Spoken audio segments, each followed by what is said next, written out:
हनुमान जी अशोकवाटिका में।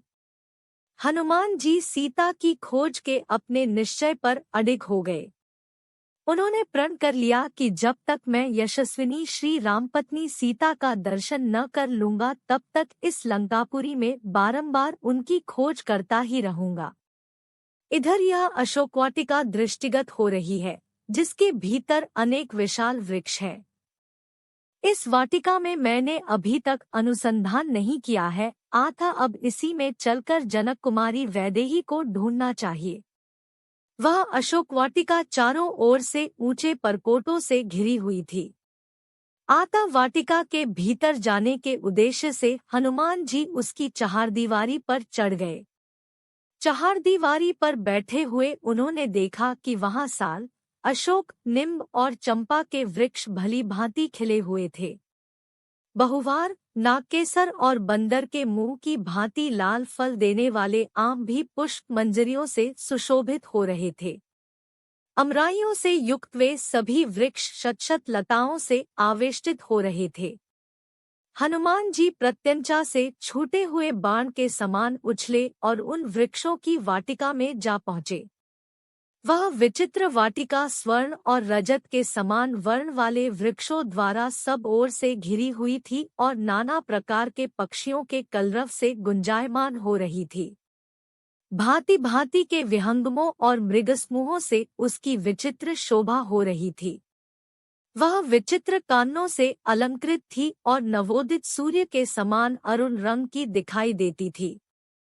फूलों और फलों से लदे हुए नाना प्रकार के वृक्षों से व्याप्त हुई उस अशोकवाटिका का मतवाले कोकिल और भ्रमर सेवन करते थे।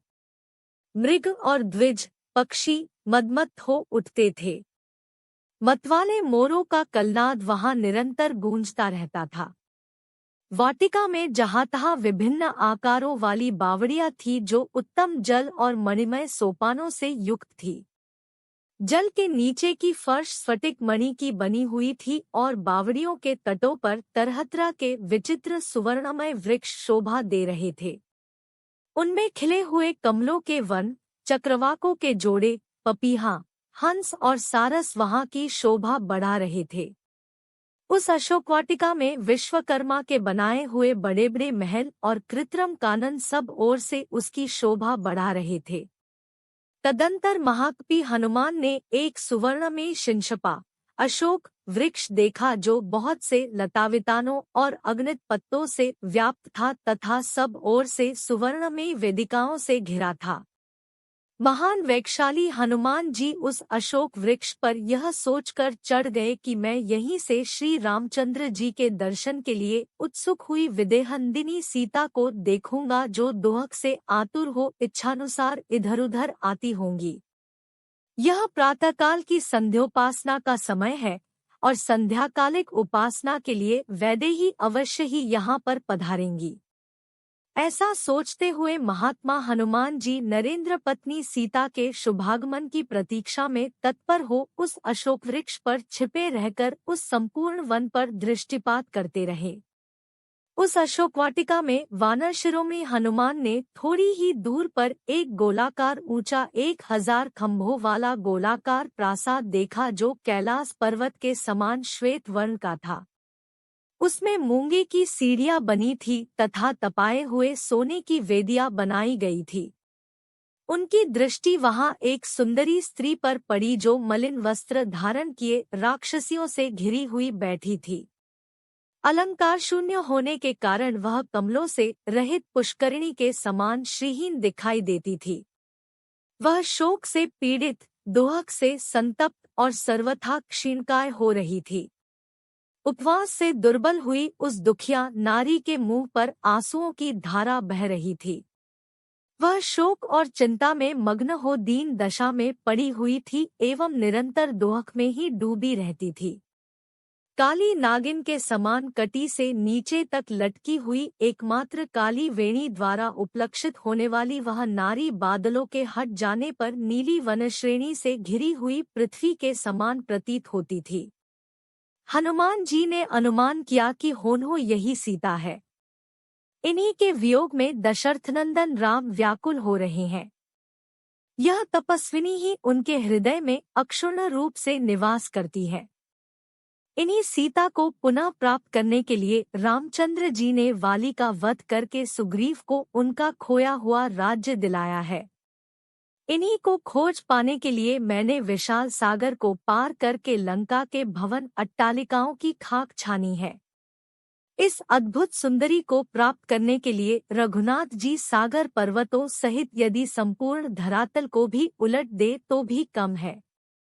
ऐसी पतिपरायणा साध्वी देवी के सम्मुख तीनों लोकों का राज्य और 14 भुवन की संपदा भी तुच्छ है।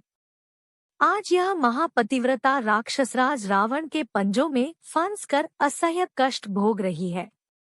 मुझे अब इस बात में तनिक भी संदेह नहीं है कि यह वही सीता है जो अपने देवता तुल्य पति के प्रेम के कारण अयोध्या के सुखवैभव का परित्याग करके रामचंद्र के साथ वन के कष्टों को हंसहंस कर झेलने के लिए चली आई थी और जिसे नाना प्रकार के दोहकों को उठाकर भी कभी वन में आने का पश्चाताप नहीं हुआ।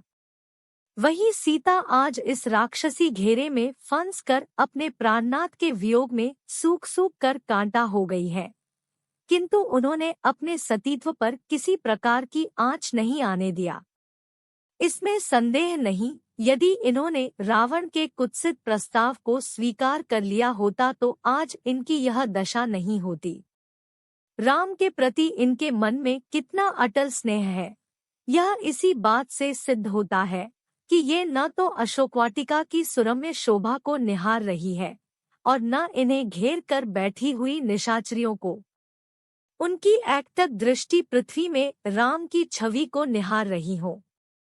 सीता की यह दीन दशा देखकर भावुक पवनसुत के नेत्रों से अश्रुधारा प्रवाहित हो चली। वे सुधबुध भूलकर निरंतर आंसू बहाने लगे। कभी वे सीता जी की दीन दशा को देखते थे और कभी रामचंद्र जी के उदास दोहखी मुखमंडल का स्मरण करते थे। इसी विचारधारा में डूबते उतराते रात्रि का अवसान होने और प्राची का मुखमंडल उषा की लालिमा से सुशोभित होने